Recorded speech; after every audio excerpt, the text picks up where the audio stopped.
దేవునికి బిడ్డలారా, గ్రామస్తులారా, స్వజనులారా, పాపములో ఉండి శాపములో ఉండి అతిక్రమంతో జీవిస్తున్నప్పుడు, అక్రమ సంబంధాలు పెట్టుకొని జీవిస్తున్నప్పుడు, భూమి మీద దేవునికి అవమానకరమైనట్టుగా క్రియలు చేస్తున్నప్పుడు, నిన్ను గురించి దేవుడు ఏర్పాటు చేసిన సమయాన్ని బట్టి, నిన్ను గురించి దేవుడు సిద్ధపరిచిన సమయాన్ని బట్టి నీవు దేవునికి వెలుపట ఉన్నావేమో, లోకానికి దగ్గరగా ఉన్నావేమో, దేవునికి దగ్గరగా లేని వారిగా ఉన్నావేమో. నీ కొరకే మాట్లాడుతున్నాను ఈరోజు. ఏమని?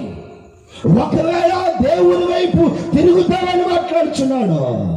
ఎందుకు మాట్లాడుచున్నారట? దేవుని వైపు తిరగకుండా ఎవరి వైపు తిరిగావు? లోకం వైపు తిరిగావు, పాపం వైపు తిరిగావు, అక్రమ సంబంధాల వైపు తిరిగావు, త్రాగుడు వైపు తిరిగావు, నీకు ఇష్టానుసారమైన మార్గములు ఎంచుకోవడానికి తిరిగావు, నీకు అనుకూలమైన మార్గాన్ని ఎంచుకున్నావు కనుక